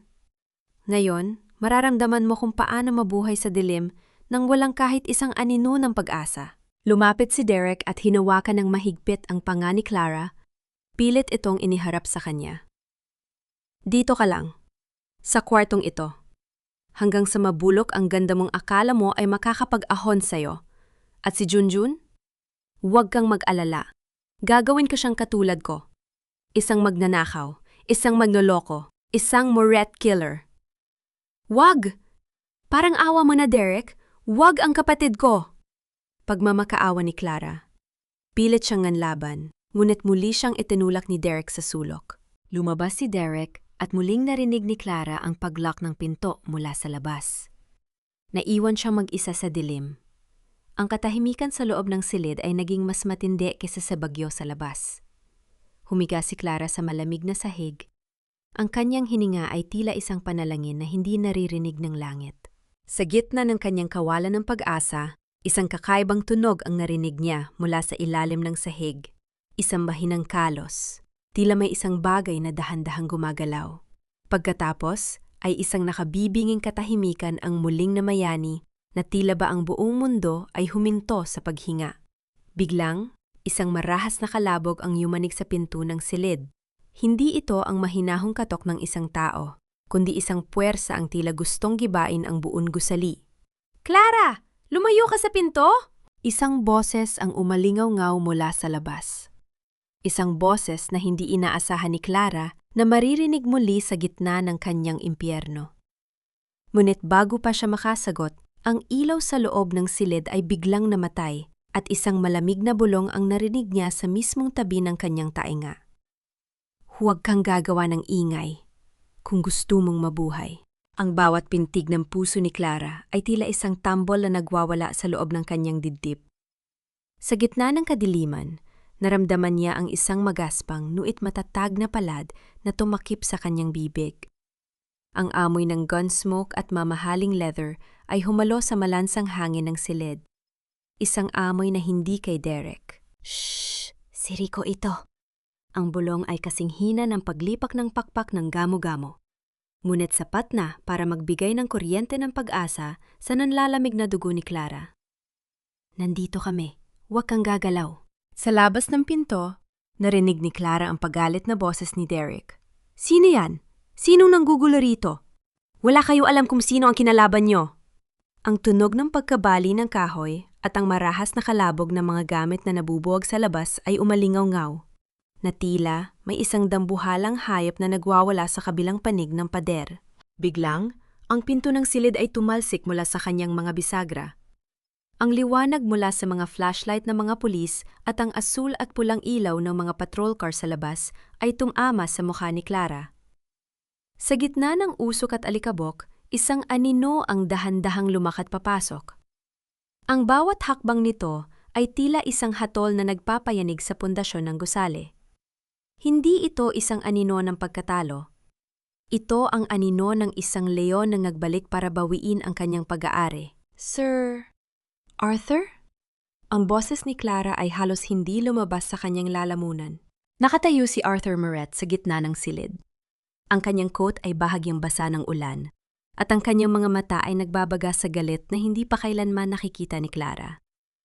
Sa likuran niya, makikita si Derek na nakadapa sa sahig, nakapusas ang mga kamay, habang ang mga pulis ay pilit siyang isinasakay sa sasakyan. Ang mga ebidensyang itinago ni Arthur, ang mga transaksyon ni Derek sa droga at ang illegal na pagbebenta ng bahay, ay sapat na para mabulok ang lalaki sa loob ng kulungan habang buhay. Akala ko pinabayaan niyo na ako. Hagulgol ni Clara habang dahan-dahang lumalapit si Arthur. Hindi sumagot si Arthur. Sa halip, hinubad niya ang kanyang coat at maingat na ibinalot ito sa nanginginig na katawan ni Clara. Ang galit ay nagpapabulag sa tao, Clara. Pero hindi ako naging matagumpay sa negosyo sa pamamagitan ng pagiging tanga. Alam ko kung kailan nagsisinungaling ang nanay ko, at alam ko kung kailan totoo ang mga mata ng isang babae. Isang golden moment ang namagitan sa kanila ng dahan-dahang binuhat ni Arthur si Clara, na tila ba siya ay isang mamahaling kristal na ayaw niyang mabasag muli. Isinandal ni Clara ang kanyang ulo sa dibdib ni Arthur, pinapakinggan ang matatag at mabilis na tibok ng puso ng lalaki. Ang bawat hakbang nila palabas ng madilim na gusaling yon ay tila pag-iwan sa lahat ng pait ng kanyang nakaraan. Si Chonjan, ang kapatid ko. Bulong ni Clara. Ang kanyang mga mata ay nagsisimula ng pumikit dahil sa labis na pagod. Ligtas na siya, Clara. Kasama na siya ni Rico sa mansyon. Sagot ni Arthur. Ang kanyang boses ay tila isang oyay na nagpatahimik sa lahat ng takot sa isipan ni Clara.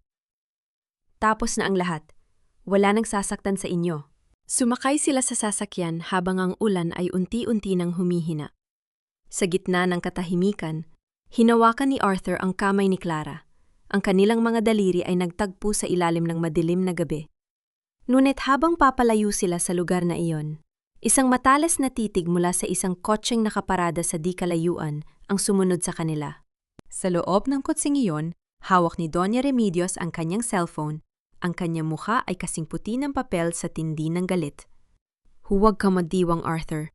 Kung hindi kita makuha sa paraang maayos, sisiguraduhin kong ang babaeng yan mismo ang magiging mitsa ng iyong pagbagsak. Ang leon ay nakapagligtas, ngunit ang reyna ay hindi pa tapos sa kanyang laro. At sa pagkakataong ito, hindi lang ang puso ni Clara ang nakataya, kundi ang mismong imperyo ng mga Moret. Ang liwanag ng umaga na tumatagos sa malalaking bintana ng mansyon ng mga Moret ay tila masyadong masilaw para sa mga matang sanay sa dilim. Nagising si Clara sa ibabaw ng isang kama na kasing lambot ng ulap, ngunit ang bawat bahagi ng kanyang katawan ay tila pagod pa rin, hindi dahil sa puyat, kundi dahil sa bigat ng mga alaala. Gising ka na pala. Ang boses ni Arthur ay nanggaling sa gilid ng silid. Nakaupo siya sa isang selyang gawa sa pelus, may hawak na tasa ng kape, at nakatingin sa kanya ng may banayad na ngiti. Wala na ang kasing tigas ng batong ekspresyon kagabi. Nayon, siya ay muling naging ang leon na handang magpaamo sa harap ng kanyang tupa. Sir Arthur, nasaan po si Junjun? Agad na tanong ni Clara habang pilit na bumabangon. Nasa garden siya, kasama ang mga tutor na kinuha ko. Don't worry, Clara. Masaya siya roon. Pinakain siya ng maayos at binigyan ng mga bagong damit, sagot ni Arthur. Lumapit siya at dahan-dahang hinawakan ang kamay ni Clara. Dito ka muna. Dito kayo mananatili hanggang sa masigurado nating wala ng pang-anib. Pero ang mama niyo, Hindi po ba ako magiging panggulo rito? Ang mansyong ito ay akin, Clara. Hindi sa kanya. Matigas na sabi ni Arthur. Ngunit kailangan mong ihanda ang sarili mo. Hindi siya titigil hanggang hindi kanya nakikitang sumusuko. Sa gitna ng kanilang pag-uusap, ang marahang tulog ng pagbukas ng pinto ay nagdala ng isang pamilyar na amoy. Ang amoy ng liryo. Pumasok si Doña Remedios, suot ang kanyang eleganteng bestida na tila ba ay pupunta sa isang pista. Ngunit ang kanyang mga mata ay walang bakas ng katuwaan. How touching! Pangungutya ng matanda habang dahan-dahang lumalapit. Ang bawat hakbang niya sa makintab na sahig ay tila isang babala. Ang tagapagligtas at ang biktima. Arthur, hindi mo ba alam na ang pagdadala ng basura sa loob ng bahay ay nagdadala rin ng peste? Dahan-dahang tumayo si Clara. Hindi siya yumuko, hindi siya umiyak. Sa unang pagkakataon, sinalubong niya ang matatalim na titig ng Donya ng may tuwid na likod. Ma'am, baka po ang tinutukoy niyong peste ay ang mga taong gumagamit ng kapangyarihan para manakit ng kapwa. Waitress lang po ako, pero alam ko ang pagkakaiba ng maruming trabaho sa maruming budhi. Isang golden moment ang namagitan sa kanila nang makita ni Arthur ang pagbabago kay Clara. Ang babaeng dati ay naninginig sa takot ay ngayon ay natututo ng tumayo para sa sarili. Isang bahagyang ngiti ang gumuhit sa labi ni Arthur, isang ngiti ng pagmamalaki. "You've grown teeth, I see," sabi ni Remedios. Ang kanyang boses ay naging kasing lamig ng yelo. "Fine. Kung gusto mong patunayan na karapat-dapat ka sa anak ko, bibigyan kita ng pagkakataon. Isang pagsubok, Clara." "Anong pagsubok po yun?" tanong ni Clara. Sa susunod na linggo ay ang anibersaryo ng Moret Foundation, isang malaking charity gala kung saan ang lahat ng matataas na tao sa lipunan ay darating. Ikaw ang mamamahala sa buong kaganapan, mula sa pagkain, sa mga bisita, hanggang sa donasyon. Kung magtagumpay ka ng walang kahit isang pagkakamali, tatahimik ako. Ngunit kung mapahiya mo ang pangalan ng Moret sa harap ng lahat, huminto ang Donna at lumapit sa tainga ni Clara, bumubulong ng may lason. "Ay kukunin ko ang kapatid mo at sisiguraduhin kong hindi mo na siya makikita muli, kahit anong gawin ni Arthur." "Deal." Walang pag-aalinlangang sagot ni Clara, kahit na ang kanyang puso ay tila gustong tumalon sa kaba. Tumalikod si Doña Remedios at lumabas ng silid. Iniwan ang isang nakabibinging katahimikan. Alam ni Clara na ang pagsubok na ito ay hindi lamang tungkol sa isang party. Ito ay isang patibong na idinisenyo para siya ay bumagsak sa harap ng buong mundo. "Clara, hindi mo kailangang gawin ito," sabi ni Arthur. Ang kanyang boses ay puno ng pag-aalala. "Kailangan ko po, Arthur." Sagot ni Clara habang nakatingin sa labas ng bintana kung saan naglalaro si Junjun. Dahil ang tunay na paghilom ay hindi lang ang pagtaka sa sakit, kundi ang pagpapatunay na hindi na tayo pwedeng saktan muli. Ngunit habang naghahanda si Clara para sa gala, isang misteryosong tawag ang natanggap ni Arthur sa kanyang study room. Isang boses mula sa nakaraan. Isang boses na dapat ay matagal nang nanahimik. "Arthur, akala mo ba ay patay na ako? Ang mukhang nakikita mo kay Clara ay hindi lang isang pagkakataon. Maghanda ka dahil ang gabi ng gala ay ang gabi ng aking pagbabalik." Sino ang tumatawag na ito? At ano ang tunay na koneksyon ni Clara sa babaeng nasa larawan ni Arthur na tila magiging mitya ng isang mas malaking trahedya? Ang bawat tibok ng orasan sa loob ng study room ni Arthur ay tila isang mabigat na martilyo na tumatama sa kanyang sentido. Ang boses sa telepo no ay patuloy na umaalingaw-ngaw sa kanyang isipan. Isang boses na akala niya ay ibinaon na ng panahon at ng limot. Hawak ang kupas na larawan, naramdaman ni Arthur ang panginginig ng kanyang mga daliri. Isang kahinaang bihirang makita sa isang leon na katulad niya. "Arthur? Okay ka lang po ba?" Ang malambot na boses ni Clara ay bumasag sa katahimikan. Nakatayo siya sa pintuan, may hawak na tray ng tsa, at ang kanyang mukha ay puno ng pag-aalala. Sa ilalim ng liwanag ng lampara, ang kanyang pagkakahawig sa babaeng nasa larawan ay mas naging kapansin-pansin. Tila ba isang multo mula sa nakaraan ang muling nabuhay para maningil? Ibinaba ni Arthur ang larawan sa mesa. Ngunit huli na para itago ito. Lumapit si Clara at hindi sinasadyang napatingin sa imahe. Ang kanyang hininga ay tila tumigil nang makita ang mukhang tila kinuha sa kanyang sariling salamin. Sir, sino po ba talaga siya? Tanong ni Clara, ang kanyang boses ay puno ng pait at pagkalito. Gusto ko pong malaman ang totoo. Hindi po ba ako nagtatrabaho para sa inyo? O nagtatrabaho ako para maging anino ng babaeng ito? Huminga ng malalim si Arthur at naupo. Ang kanyang mga kamay ay nakahawak sa kanyang noo. Siya si Elena, ang panganay kong kapatid. Isang golden moment ang namayani sa silid nang magsimulang magkwento si Arthur. Hindi bilang isang makapangyarihang moret, kundi bilang isang batang lalaki na nasaksihan ng pagkasira ng kanyang pamilya. Ikinuwento niya kung paano naging biktima si Elena ng isang marahas na pagmamahal, katulad ng dinanas ni Clara kay Derek. Ngunit hindi katulad ni Clara, walang sumagip kay Elena. Ang kanilang ama, na mas pinahalaga ng reputasyon kaysa sa buhay ng anak, Ay hinayaang mabulok ang kapatid ni Arthur sa piling ng isang malupit na asawa hanggang sa mawala ito ng parang bula 10 taon na ang nakalilipas. Inakala ng lahat na patay na siya. Bulong ni Arthur. Ang kanyang boses ay nanginginig sa pigil na galit.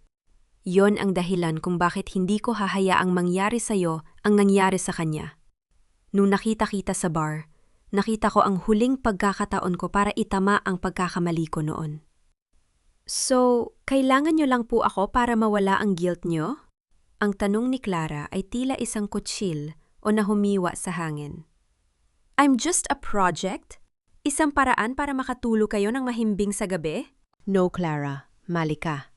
Tumayo si Arthur at lumapit. Hinawakan niya ang magkabilang balikat ni Clara nang may matinding pagnanasa na maunawaan siya nito. Noong una, marahil ganun nga. Pero habang nakikilala kita, nakita ko ang kaibahan niyo.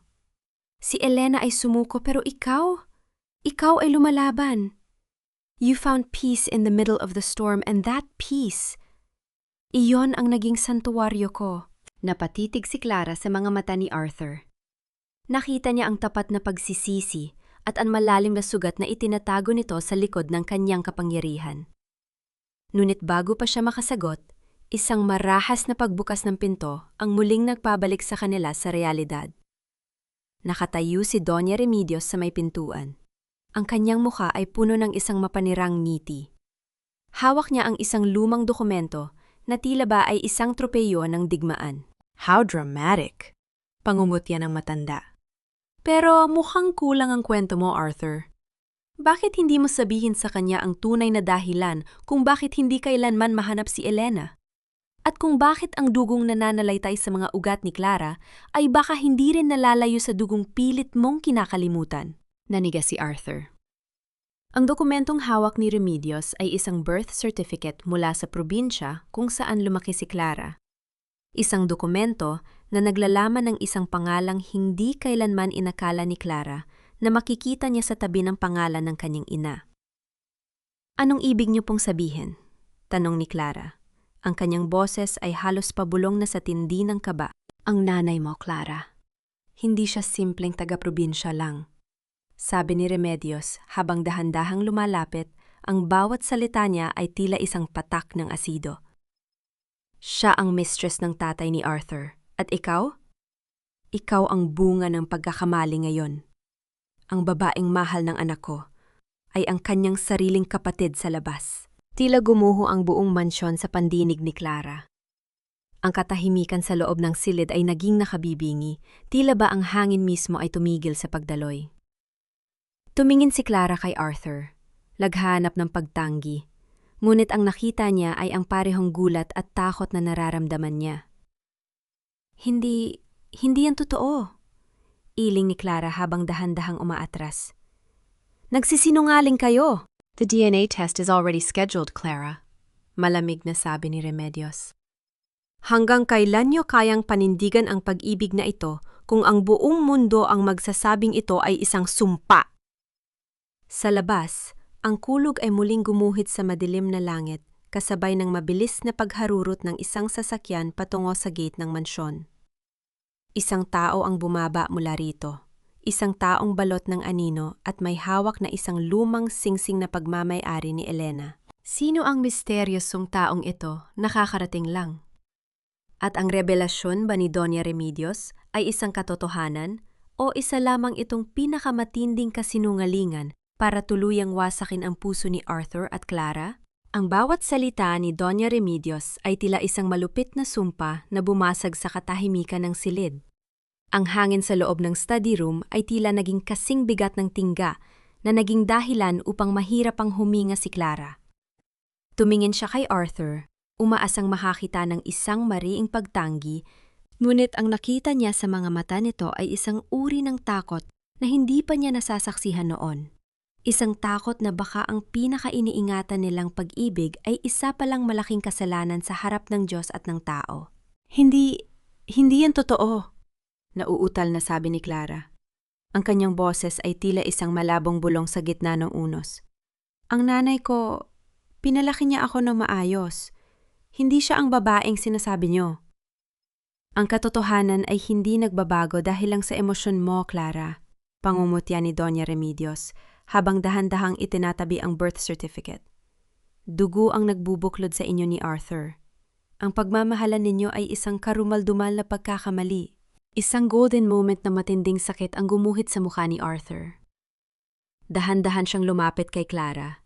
Ang kanyang kamay ay bahagyang nakataas. Tila gustong haplusin ang pisniin nito, ngunit natatakot na baka ang hawak niya ay maging mitsa ng mas matinding pait. Ang distansya sa pagitan nila, na dati ay puno ng init, ay tila naging isang malalim na bain na hindi na kayang tawirin. Ngunit sa gitna ng tensyong ito, narinig ang malakas na pagbukas ng pinto ng mansyon sa ibaba. Ang tunog ng mga mabilis na hakbang sa hagdanan ay bumasag sa sumpa ni Remedios. Pumasok si Rico. Ang kanyang muka ay puno ng pagtataka at kaba. "Sir Arthur, may taong nagpipilit pumasok. Sabi niya, dala niya ang katotohanan tungkol kay Elena." Ulat ni Rico. Sumunod sa likuran ni Rico ang isang lalaking may edad na. Madungis ang suot ngunit, may mga matang puno ng determinasyon. Hawak niya ang isang lumang singsing, ang singsing ni Elena na may nakaukit na Moret family crest. Nang makita ng lalaki si Clara, natigilan ito at dahan-dahang napaluhod sa sahig.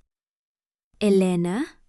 Ang pabulong na tanong ng matanda ay tila isang kislap ng liwanag sa dilim. "Hindi siya si Elena, Mang Tomas." Matigas na sabi ni Arthur habang lumalapit sa matanda. "Sino ka? At anong kinalaman mo sa kapatid ko?" "Ako ang kumuha sa kapatid mo. 10 taon na ang nakalilipas, Arthur." Pag-amin ni Mang Tomas, ang kanyang boses ay nanginginig sa pagsisisi. "Inutusan ako ng iyong ama na itago siya. Pero hindi dahil sa biktima siya ng asawa niya. Itinago siya dahil nalaman niya ang lihim ng iyong ina." Lumingon ang matanda kay Doña Remedios na ngayon ay biglang namutla at tila nawala ng boses.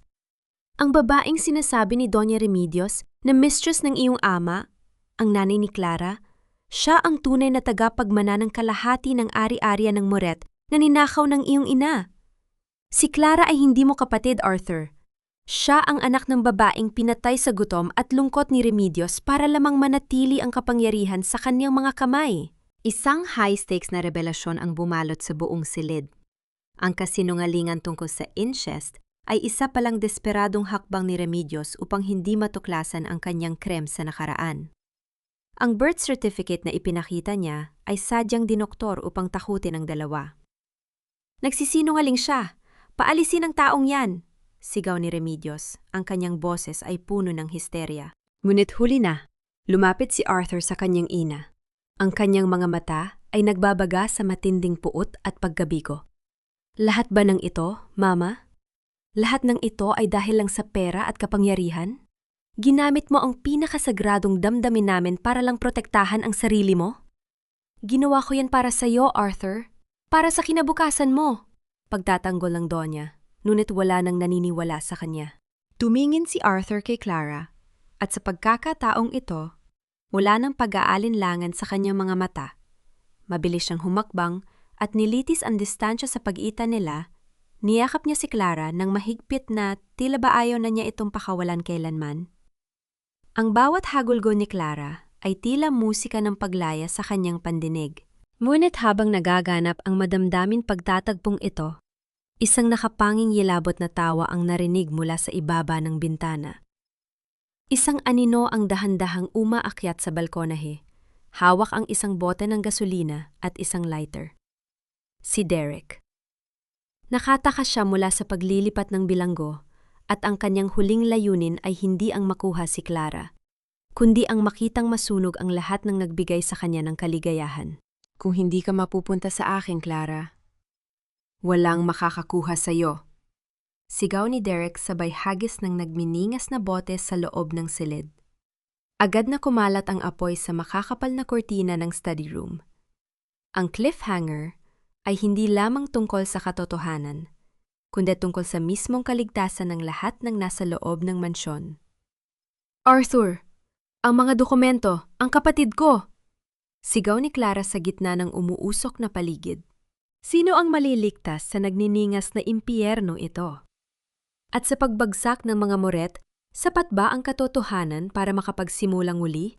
O ang apoy ni Derek ang tatapos sa kwento ng leon at ng tupa? Ang init ng nagniningas na apoy ay tila isang dambuhalang kamay na sumasakal sa buong silid. Ang usok, na kasing itim ng puot ni Derek, ay mabilis na lumulukob sa kisame dahilan upang ang bawat hininga ni na Clara at Arthur ay maging tila paghigup ng nagbabagang abo. Sa gitna ng kaguluhan, ang mga mata ni Arthur ay hindi naghahanap ng paraan para iligtas ang kanyang mga mamahaling dokumento. Ang kanyang buong atensyon ay nakatuon lamang sa babaeng nanginginig sa kanyang piling. Clara! Huwag kang bibiti! Rico, hanapin mo si Junjun! Ang sigaw ni Arthur ay nabaon sa ingay ng nagbabagsakang mga kahoy mula sa itaas. Arthur! Ang kapatid ko! Kailangan nating puntahan si Junjun! Pagmamakaawa ni Clara, ang kanyang boses ay paos na dahil sa usok na nanunuot sa kanyang lalamunan. Dinala ni Arthur si Clara patungo sa balkona.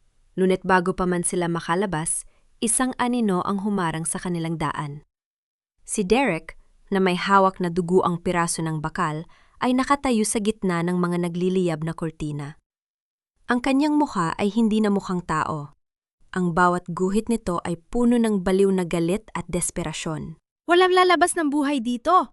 Kung hindi ka magiging akin, Clara, mamatay tayong lahat dito sa impyernong ginawa ng pamilyang ito.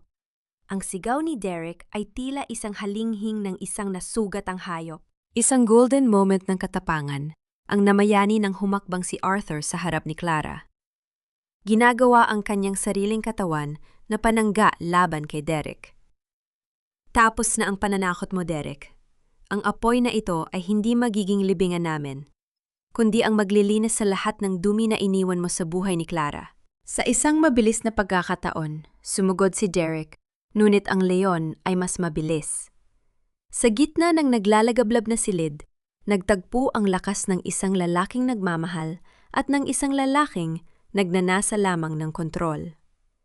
Isang malakas na tulak ang ginawa ni Arthur, dahilan upang mapatras si Derek patungo sa nagbabagang pader. Sa pagkakataong iyon, ang bahagi ng kisame ay bumagsak sa pagitan nila, tuluyang humiwalay sa baliw na lalaki mula sa kanilang landas. Clara, tara na! Hila ni Arthur, habang tinatawid nila ang makitid na espasyo patungo sa hagdanan. Nadatnan nila si Rico sa ibaba. Karga ang walang malay na si Junjun. Ang bata ay ligtas, ngunit nahimatay dahil sa usok. Nang makalabas sila sa nagbabagang mansyon, bumagsak si Clara sa damuhan. Ang kanyang mga baga ay tila nagnaningas habang nilalanghap ang malamig na hangin ng gabi. Lumingon siya sa mansyong dahan-dahang tinutupok ng apoy, ang simbolo ng kapangyarihan ng mga moret na ngayon ay nagiging abo na lamang. Ngunit sa gitna ng kaguluhan, nakita ni Clara si Doña Remedios na nakatayo sa di kalayuan. Hindi ito tumatakbo.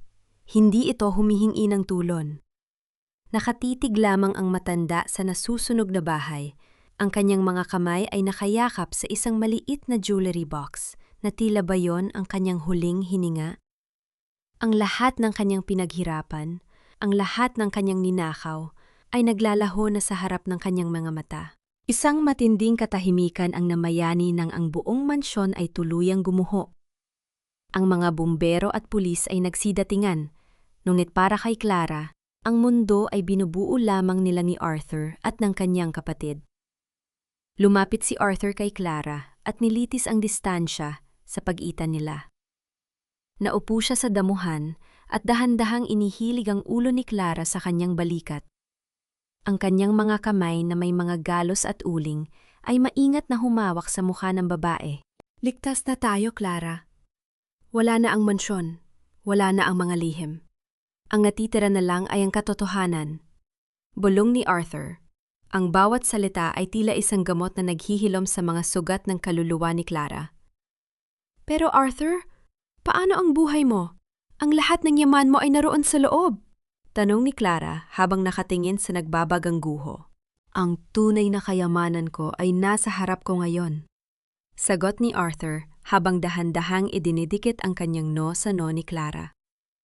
Isang sandali ng kilig at kapayapaan ang namayani sa gitna ng trahedya, isa't pag-ibig na dumaan sa apoy at lumabas na mas matatag kaysa sa anumang ginto.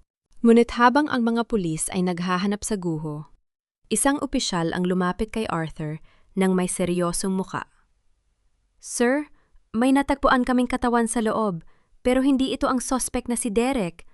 At may isang bulto ng mga dokumento na hindi nasunog, mga lihim na tila sadyang itinago para mahanap natin.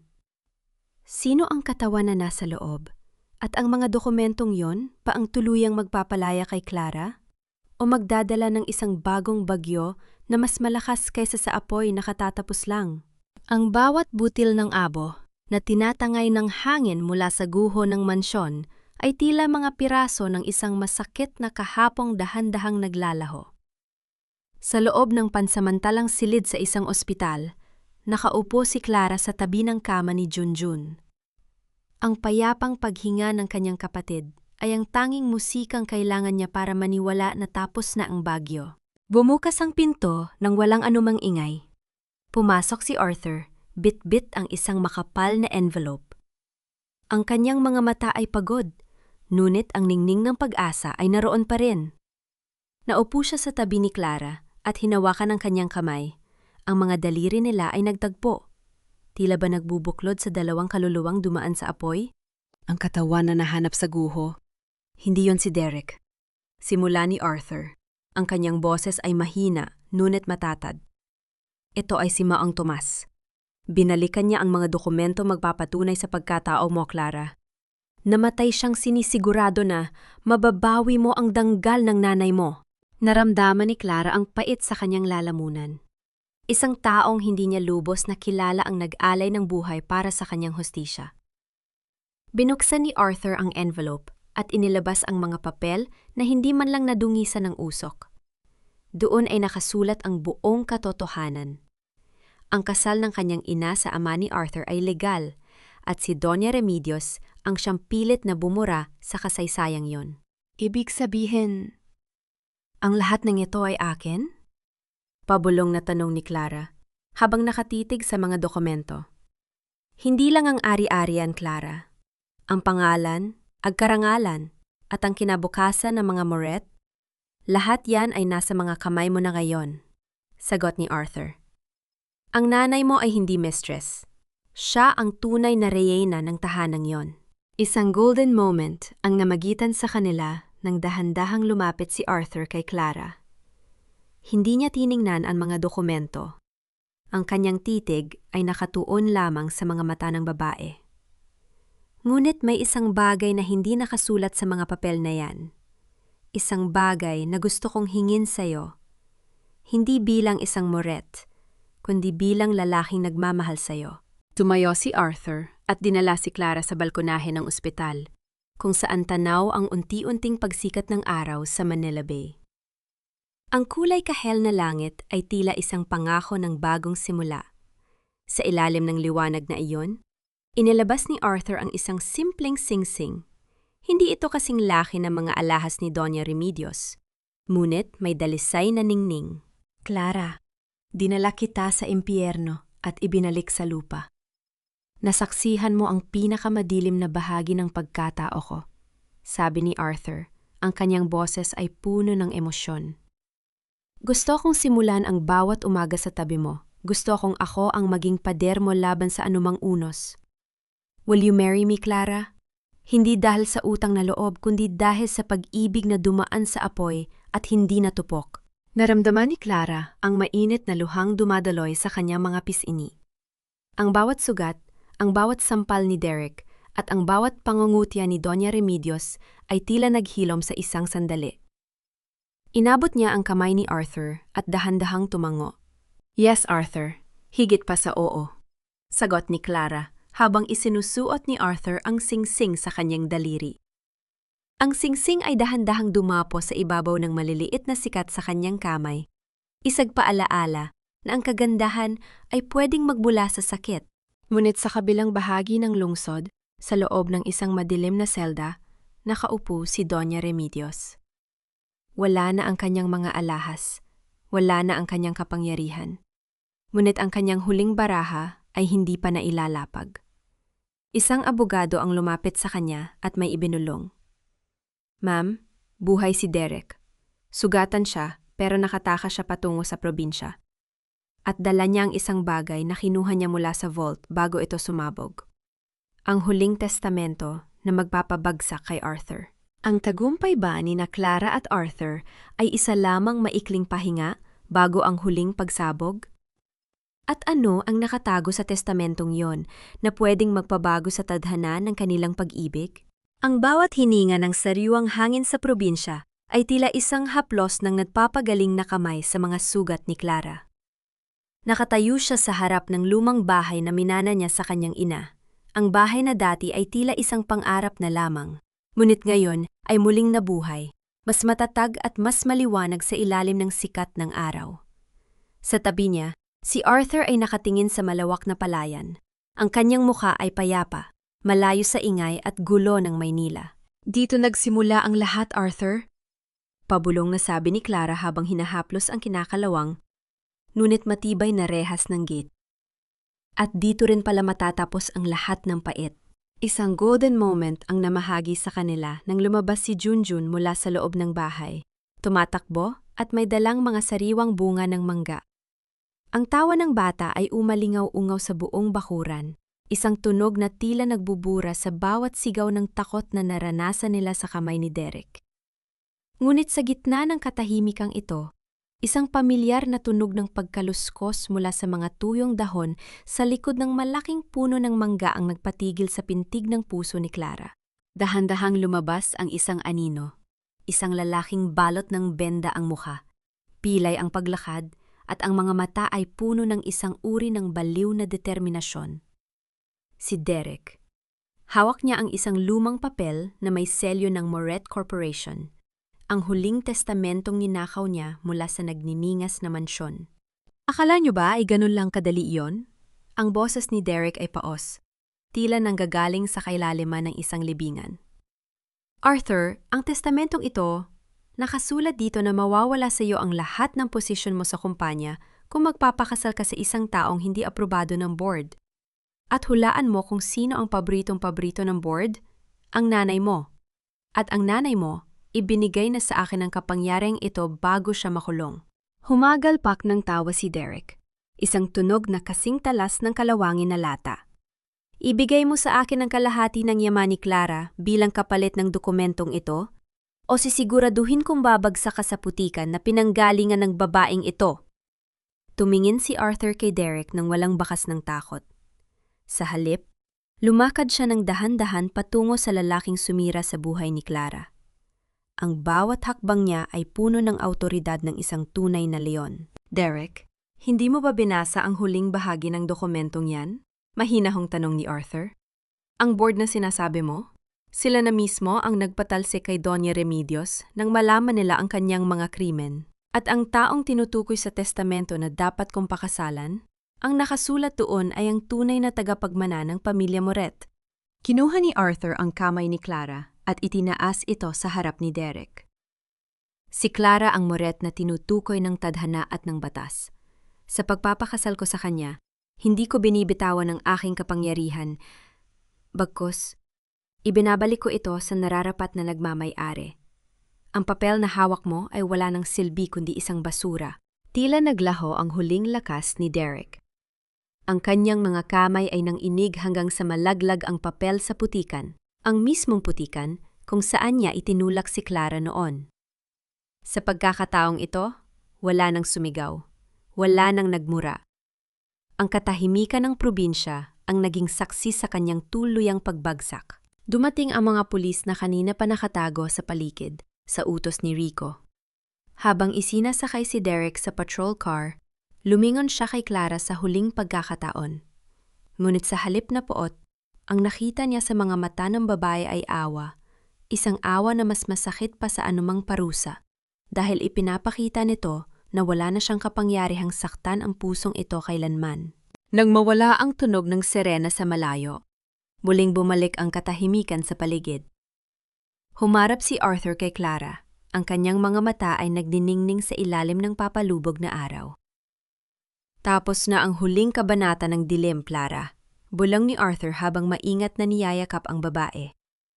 Simula ngayon, ang kwento nating dalawa ay isusulat na sa liwanag. Pangako? Tanong ni Clara habang isinasandal ang kanyang ulo sa dibdib ng lalaki. Pangako. Hanggat tumitibok ang puso ng liyong ito, ikaw ang magiging reyna ng kanyang kaharian. Sagot ni Arthur, sabay selyo ng isang matamis at madamdaming halik na tila nagbubuklod sa kanilang dalawa habang buhay. Ang hangin ay umihip ng marahan, tila bumubulong ng isang dalangin ng pasasalamat. Ang sugat ay naghilom na, at ang tupa ay hindi na natatakot dahil nahanap na niya ang kanyang tahanan sa piling ng liyong nag-alay ng lahat para sa kanya. Isang taon ang mabilis na lumipas, tila isang panaginip na dahan-dahang nagkakaroon ng kulay at buhay. Sa malawak na hardin ng bagong tayong bahay sa probinsya, ang halimuyak ng mga bulaklak ng sampagwita ay humahalimuyak sa hangin. Malayo sa amoy ng usok at kalawang na dati ay bumabalot sa buhay ni Clara. Ang katahimikan sa paligid ay hindi na nakakabini. Ito ay puno na ng kapayapaan, tila isang banayad na awit na nagpapatulog sa mga alaala ng pait. Nakatayo si Clara sa balkonahe. Pinagmamasdan si Junjun na masayang nagdidilig ng mga halaman. Ang bata ay lumalaki nang may ngiti sa mga labi. Malayo sa takot na dati ay mababanaag sa kanyang mga mata. Suot ni Clara ang isang simpleng puting bestida at sa kanyang daliri ay kumikinang ang singsing na ibinigay ni Arthur. Isang simbolo ng pag-ibig na hindi sumuko sa gitna ng unos. Nakalayo na tayo, di ba? Ang baritonong boses ni Arthur ay nanggaling sa kanyang likuran. Naramdaman ni Clara ang mainit na bisig ng lalaki na yumakap sa kanyang baywang. Ipinatong ni Arthur ang kanyang baba sa balikat ni Clara habang kapwa sila nakatingin sa papalubog na araw. Ang dating leon ng Maynila ay nahanap na ang kanyang tunay na tahanan. Hindi sa kapangyarihan o sa lapi, kundi sa katahimikang hatid ng babaeng nasa kanyang piling. Oh, Arthur, minsan hindi ko pa rin mapaniwalaan na ang dating waitress na tinitingal lang bilang basura ay narito na ngayon. Pabulong na sagot ni Clara habang hinahaplos ang kamay ni Arthur. Hindi ka kailanman naging basura, Clara. Ikaw ang gintong kailangan lang linisan ng panahon para muling kuminang. Tugon ni Arthur, sabay halik sa kanyang buhok. Nitong mga nakaraang buwan, itinatag ni Clara ang Elena Sanctuary, isang pundasyon para sa mga kababaihang biktima ng pang-aabuso. Doon, ginagamit niya ang kanyang yaman at boses para ibalik ang danggal ng mga katulad niya. Ang hustisya ay hindi lamang nakamit sa pagkakakulong ni Derek at sa pagpapatapon kay Doña Remedios sa isang liblib na rest house kung saan siya ay nabubuhay sa gitna ng kanyang sariling pagsisisi at hiya. Ang tunay na hustisya para kay Clara ay ang makitang muli ang sarili sa salamin nang walang bakas ng iya, kundi puno ng pagmamalaki. Ang bawat pilit sa kanyang katawan at puso ay nananatili. Ngunit hindi na ito mga sugat na nagdurugo. Sila ay naging mga mapa ng kanyang katatagan. Mga paalaala na ang isang tupa ay pwedeng mabuhay sa piling ng isang leon kung ang pag-ibig ang siyang maghahari. Tara na sa loob. Nakahanda na ang hapunan. Nagluto si Rico ng paborito mong sinigang. yaya ni Arthur. Tumawa ng mahina si Clara. Si Rico, na dati ay kasing tigas ng bakal, ay naging malapit na kaibigan at tila bahagi na rin ng kanilang pamilya. Habang naglalakad sila papasok sa loob ng bahay, lumingon si Clara sa huling pagkakataon sa langit. Ang dilim ng gabi ay dahan-dahan ang dumarating. Ngunit hindi na siya natatakot. Dahil alam niya, sa bawat paglubog ng araw, may bukas na darating na puno ng pag-asa. Ang paghilom ay hindi nangangahulugang mawawala ang sakit. Ito ay ang pagtanggap na ang sakit ay bahagi ng ating kwento. Ngunit hindi ito ang katapusan. Sa silid ng leon, nahanap ng tupa ang kanyang kalayaan, at sa puso ng tupa, nahanap ng leon ang kanyang kapayapaan.